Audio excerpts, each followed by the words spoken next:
Buenas tardes, saludo a todos los hermanos y amigos en todos los lugares donde donde llega este medio, con el fin de compartir un poquito de la palabra del Señor. Estamos realizando un trabajo aquí en la ciudad de Palmira y esto a la luz de las Escrituras. Y bueno, quisiera tratar en esta hora un tema muy sencillo.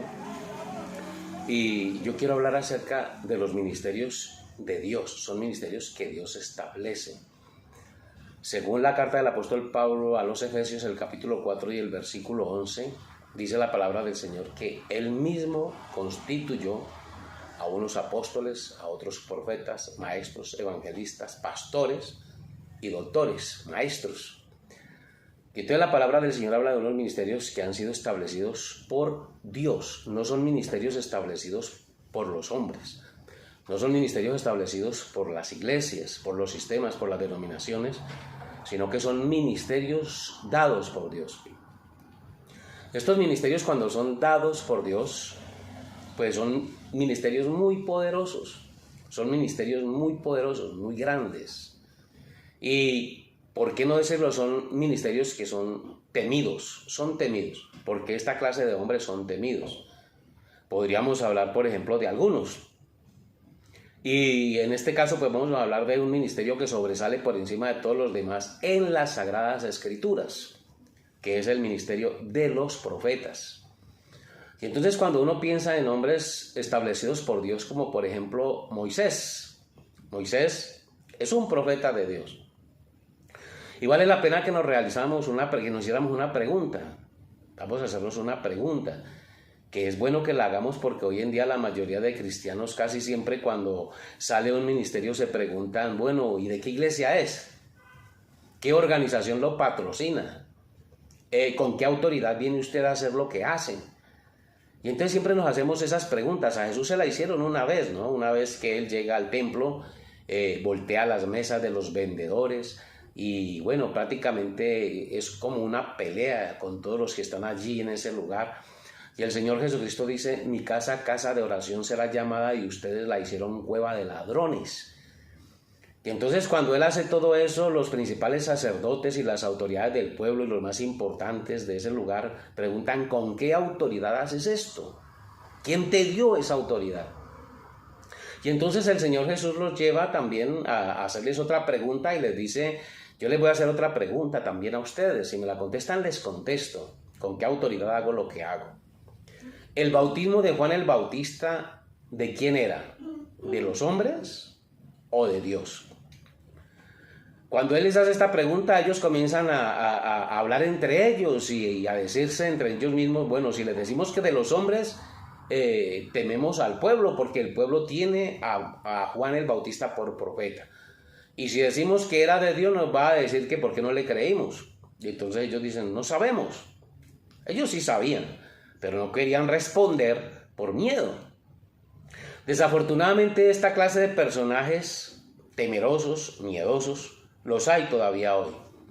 Son pastores, son líderes de iglesias, son predicadores, son presbíteros, son presidentes, pero les da miedo reconocer la autoridad de Dios en un nombre. Y entonces ellos dicen, no sabemos. Y entonces Jesús dice, yo tampoco les voy a decir quién me dio la autoridad que yo tengo. Entonces cuando se habla de esta clase de hombres y de esta clase de ministerios que vienen con esa autoridad, que vienen con ese poder, ellos saben a qué vienen. Cuando nosotros miramos el capítulo 1 del profeta Jeremías, donde Dios llama a Jeremías, Dios le dice a Jeremías, he aquí que yo te he puesto en este día como trillo nuevo, te he puesto para destruir y para edificar. De manera que dice la Biblia que Dios ha puesto a Jeremías y le ha dado una frente de pedernal. Le dice frente de pedernal, es decir, Jeremías no tenía que tenerle miedo a nadie. Le dice, te voy a mandar a profetas, a reyes, a gobernadores. Nosotros no estamos acostumbrados a esa clase de ministerios. La verdad, no estamos acostumbrados a eso. Así que cuando aparecen, porque aparecen tarde o temprano, alguien aparece con esa autoridad. Alguien aparece con ese poder en algún lugar. Un día apareció Moisés. Y Moisés sale comisionado por Dios. Y Moisés sale revestido de un poder y de una autoridad tan grande que Moisés va a enfrentar al poder más grande de la época. Moisés va a enfrentar el poder más grande de la época, el poder del faraón. Él va a enfrentar a una potencia mundial y va armado con un palo. Aparentemente va armado con un palo. Pero los que somos espirituales sabemos que lo que realmente Moisés llevaba era el poder del Espíritu Santo en él. Era Dios en Moisés. Era Dios en un hombre. Así que cuando este Moisés irrumpe en aquella gran potencia mundial, militar, política, religiosa, porque hay que reconocer que también la religión de Egipto era una religión muy poderosa, con unos pastores muy poderosos, con unos magos y unos profetas que hacían cosas extraordinarias, al punto que ellos quisieron enfrentar a Moisés y quisieron imitarlo, imitaron sus señales, imitaron las plagas, haciendo venir las plagas y todo. Muy parecido. Si usted estuviera en ese tiempo y estuviera viviendo ese momento, usted se vería entre la espada y la pared a quién creerle, si a Moisés o a Janes y Jambres, que eran los magos del faraón y que estaban peleando por él. Y entonces nosotros vemos que el poder de Dios, un profeta constituido por Dios, ya nosotros nos conocemos la historia de memoria. Moisés quebrantó ese imperio. Moisés quebrantó a su enemigo, porque mayor era el que estaba en Moisés que el que estaba en Faraón. Mayor era el que estaba en Moisés que el que estaba en Egipto. Y bueno, ya nosotros sabemos el desenlace de todo esto. Lo predicamos cada rato en nuestras iglesias. Nos emocionamos y gritamos hablando de las maravillas de Dios a través de este Moisés. Pero ¿qué si Dios levantara a un Moisés hoy día? ¿Qué si hoy levantara a un Moisés en medio nuestro en este tiempo? Podríamos hablar de otro profeta, el profeta Elías. ¿De dónde salió Elías? ¿Qué iglesia lo respaldaba? ¿Qué religión lo respaldaba? ¿Qué gobernador, qué presidente o qué gobierno estaba con él? ¿Qué personería jurídica tendría Elías? ¿De dónde venía la autoridad de Elías, que éste se presenta y le da órdenes hasta el mismo cielo y a la misma tierra? Se da la autoridad de hablarle a la lluvia, de hablarle al viento y de amenazar al mundo y decirles: de aquí en adelante no va a llover sino cuando yo diga. Eso no era un hombre, eso era Dios en un hombre. Eso era Dios en un hombre. Y entonces vale la pena que pensemos en esto. ¿Qué es Dios en un hombre? Dios en un hombre es un hombre que no le tiene miedo a nada. Dios en un hombre es un hombre que no le tiene miedo ni a la muerte. Y Dios en un hombre es un hombre desafiante, es desafiante. Por eso cuando Elías se le presenta al pueblo, él llega diciendo: ¿hasta cuándo claudicaréis entre dos pensamientos? Vale la pena aclarar que Israel estaba viviendo en esos momentos en una de las más grandes confusiones religiosas. Se había apartado de la ley de Dios, se había apartado de los mandamientos de Dios. El altar de Dios estaba destruido. Tenían templos a Baal, tenían templos a la diosa Asera. Estaban llenos de toda clase de religión. Pastores bien educados, pastores bien instruidos, pastores respaldados por el gobierno, por la gran reina Jezabel, que era una ramera de esa época y fiel tipo y representación de las rameras de nuestro tiempo, porque la Biblia nos habla de rameras hoy también. Cuando nosotros miramos en el libro de Apocalipsis, capítulo 17, allí la Biblia nos habla de la madre de las rameras de la tierra. Es decir, que no solamente es una ramera, es una familia. Está la mamá y están las hijas.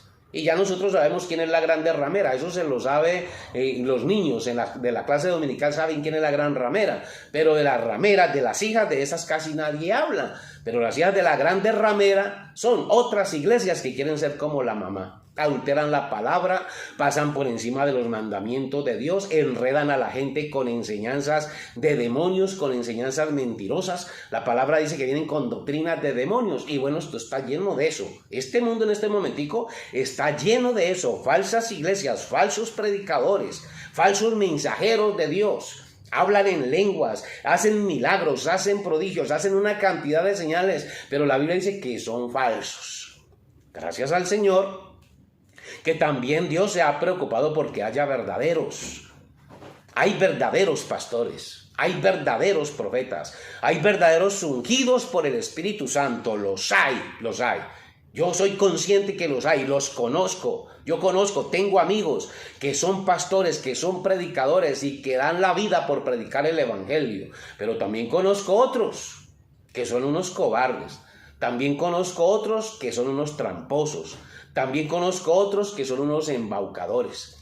No se enojen conmigo por esto, por eso yo les digo que esto es un mensaje de confrontación. Esto no es un mensaje para esconderlo, esto no es un mensaje para andar con miedo, porque el que anda con Dios no le tiene que tener miedo a nada ni a nadie. Usted, si tiene a Dios en su corazón, no tiene por qué tenerle miedo a nadie. Yo recuerdo que en estos días visité una iglesia y me salió un hermano y me dijo, ¿usted a qué viene a la iglesia?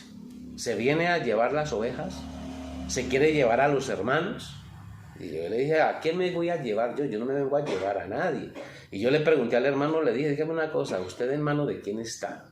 ¿Está en manos de Dios? ¿O está en manos de los hombres? ¿O está en manos del diablo? Porque yo le quiero decir a una cosa, las ovejas a Dios no se las quita nadie. A Dios nadie le quita nada. El Señor Jesucristo dijo, están en mis manos y de mi mano no las arrebata nadie. Y después dijo, de la mano de mi Padre no los arrebata nadie, dijo Jesús.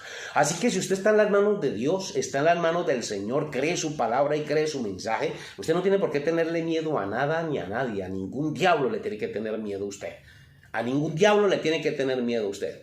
Pero eso sí, usted tiene que velar por su salvación, porque muy probablemente usted que le tiene tanto miedo al diablo, de pronto lo tiene en el púlpito con saco y corbata, haciendo milagros, hablando en lenguas y hablando cuanta tontería se le ocurra, y usted cree que es el ungido y que es el santo de Dios porque tiene una gran trayectoria en su ministerio, porque viene de tal parte, porque estudió en tal parte, porque hizo esto, porque tiene este cargo, porque tuvo otro cargo y bueno, tanta cosa que la gente presenta como que si fuera una prueba de que Dios respalda su ministerio. Dios respalda a los hombres que aman su palabra y se paran por ella. Si usted no se para por la palabra de Dios, si usted no vive el evangelio, si usted no predica la palabra, si usted le quita a la palabra a una jota, a una tilde, si usted le quita a la palabra capítulos enteros, si usted niega la predicación del evangelio de la Biblia, cuídese. Y eso sí tiene que tener miedo. Tiene que tenerle miedo a Dios, porque tarde o temprano Dios lo va a llamar a cuentas. No es el hecho de que usted es pastor, ni qué trayectoria tenga. Dios puede levantar a un mocoso, Dios puede levantar a un niño y restregarle en su rostro su pecado y su hipocresía. Porque eso fue lo que pasó en el tiempo de Samuel. ¿Se acuerdan de Samuel? Los que estudian la Biblia, capítulo 1 de Samuel. Samuel, un niñito que fue llevado al templo por la mamá como una ofrenda a Dios. Ella era estéril, le estaba pidiendo un hijo a Dios y Dios le dio a Samuel. Y ella en agradecimiento a Dios lo llevó al templo para que fuera criado en el conocimiento de Dios. Y resulta que este pequeño Samuel, Dios lo escogió, lo llamó para revelarle algo que Dios iba a hacer. Dios iba a hacer algo grande en Israel. Y Dios le dijo a Samuel, aquí que yo voy a hacer algo grande en Israel, que al que lo oiga le van a retiñir los oídos. Y entonces el niño Samuel, él oye la voz de Dios, Dios lo llama, y Samuel en un principio no sabe que es Dios, él no sabe que es Dios. Tanto que él va donde el pastor, él va donde el gran sacerdote de esa época, Elí, y le dice, ¿por qué me llamaste? Elí le dice, yo no te he llamado. Ve y te acuestas a dormir otra vez. Él fue y se acostó y al rato volvió a escuchar la voz de Dios que lo llamaba por su nombre. Samuel, Samuel. Samuel volvió otra vez donde Elí y le preguntó, ¿para qué me has llamado? Samuel otra vez le dijo, yo no te he llamado, acuéstate otra vez. Y entonces ya Elí entendió de que algo estaba pasando con el niño. Dios lo estaba llamando. Era Dios el que le estaba hablando. Y entonces el sacerdote le dice, ve y te acuestas. Y si te vuelve a llamar, dile, habla que tu siervo oye. Samuel obedeció, fue y se acostó, Dios lo llamó y realmente Samuel respondió diciendo, habla Señor, que tu siervo escuche. Oh, qué bueno que en esta hora usted también pueda decirle lo mismo a Dios, háblame Señor, que yo escucho. Cuando Dios le dio el mensaje a Samuel, Samuel quedó frío. Samuel no sabía qué hacer. Samuel quedó entre la espada y la pared, porque lo que Dios le dijo a Samuel era una queja contra los sacerdotes, contra los líderes de la iglesia de la época, corrompidos, ladrones, se robaban las ofrendas, se robaban los diezmos, cometían pecado en la iglesia, y como eran los líderes, los pastores, nadie les podía decir nada, porque desafortunadamente tenemos ese gran problema hoy, que a los pastores no se les puede decir nada porque se enojan, le echan de enemigos a los creyentes, y los creyentes andan con un terror y con un miedo de los pastores. Hermano, no sea cobarde. Aquí al único que le tenemos que tener miedo es a Dios, solamente a Dios. El pastor no importa qué trayectoria tenga, el pastor no importa qué estudios tenga, el pastor no importa qué dones tenga, puede tener dones, puede tener toda la experiencia del mundo, puede haber recorrido el mundo de arriba y abajo predicando o haciendo lo que sabe hacer, pero ese no es nada en la presencia de Dios. Si ese hombre no se pone en las manos de Dios, no es nada. Ese es como leña seca delante del fuego. Cuando un hombre de Dios se para por la palabra del Señor, él va a ser avergonzado. No hay nada que hacer. Aquí no hay nada que hacer. Llega el momento de la confrontación. Dios confrontó al sacerdote con ese niño. Dios confrontó a los sacerdotes con ese muchachito. Y el muchachito, con experiencia o sin experiencia, sabiendo o no sabiendo, con miedo o sin miedo, tenía que hablar la palabra de Dios. Y él le dijo a los sacerdotes lo que Dios les mandó a decir. Dios está bravo con ustedes, por hipócritas, por tramposos, por ladrones, por mentirosos. Y yo le quiero decir a la gran mayoría de pastores modernos lo mismo. Dios está bravo con ustedes. Dios está enojado con ustedes. Si no me cree, le hace todo el capítulo de Malaquías, todo el libro de Malaquías, que Malaquías es otro Samuel. Malaquías es otro Samuel. Dios se lo mandó a los sacerdotes. Los sacerdotes se habían corrompido. Los sacerdotes predicaban por dinero. Los sacerdotes predicaban por cohecho. Los sacerdotes estaban más interesados en ganar plata que en la salvación de las almas. Y qué tristeza tener que decir esto, pero la gran mayoría de pastores modernos, no digo que todos, vuelvo y aclaro, no digo que todos, porque Dios tiene sus hombres por ahí en algún lugar que deben de estar escuchando esta palabra y se están gozando, que deben de estar escuchando este mensaje y se alegran, deben de estar escuchando este mensaje y le están dando gracias a Dios. Y hay otros que deben de estar escuchando este mensaje y están asustados, hay otros que están escuchando este mensaje y están bravos, hay otros que están escuchando este mensaje y están crujiendo los dientes, porque hay de todo, pero esta es la palabra de Dios. ¿Qué le vamos a hacer? Hay pastores falsos, hay pastores verdaderos. Hay uno verdadero por cada 1000 falsos. Bueno, ojalá que haya uno por cada 1000, sería una bendición. Pero así haya uno por cada 1.000.000 de hipócritas, eso es una bendición. En el tiempo de Elías había uno contra 850 hipócritas. En el tiempo de Elías había uno contra 850 mentirosos. 850 profetas, eran profetas, pero ¿sabe qué me gusta de esos profetas de Elías? ¿Sabe qué me gusta de ellos? Que ellos confrontaron al enemigo, porque de alguna manera Elías era su enemigo. Una de las cosas que le admiro a esos profetas, falsos profetas, sí, pero eran valientes, se le enfrentaron a Elías, le aceptaron el desafío, ¿ve? Y esa confrontación la tenemos que hacer hoy, tarde o temprano hay que hacerla, alguien la tiene que hacer. Dios levantará a un hombre tarde o temprano que se pare al frente de todos estos hipócritas y diga lo que tiene que decir y haga lo que tenga que hacer. La palabra de Dios dice que él iba a levantar a un Elías, a otro Elías. Yo quiero recordar que la palabra Elías, el significado del nombre Elías quiere decir el Señor es Dios, el Señor es Dios. Es decir que entonces es un hombre, es un ministerio que viene a probar cuál es el verdadero Dios. Es un hombre que viene a probar cuál es la verdadera doctrina. Es un hombre que viene a probar cuál es el verdadero evangelio. Ese no viene con palabras, él no viene con palabras, viene con poder. Porque el reino de Dios no consiste en palabras, dice el gran apóstol Pablo. El reino de Dios no consiste en palabras, sino en poder de Dios, en demostración del Espíritu Santo, pero demostración de verdad, demostración de verdad. Así que vamos a estudiar la Biblia seriamente a través de este medio. Estaré transmitiendo algunos mensajes. Y bueno, esto es una confrontación. Vamos a confrontar a los falsos, vamos a confrontar a los hipócritas, vamos a irles de frente a los hipócritas y que Dios haga lo que Él tenga que hacer. Esto es un llamado. Esto es un llamado de Dios, por eso estaba hablando de hombres constituidos por Dios. Lo que Dios establece, perdóneme, lo que Dios establece, el infierno no lo puede mover. Lo que Dios establece, el infierno no lo puede mover. Lo que Dios establece, Dios no establece cobardes. No. Yo recuerdo cuando Dios llamó a Josué y le dijo: ciñe como varón tus lomos. Sé valiente, esfuérzate, no temas. Porque a tarea que tenía por delante Josué.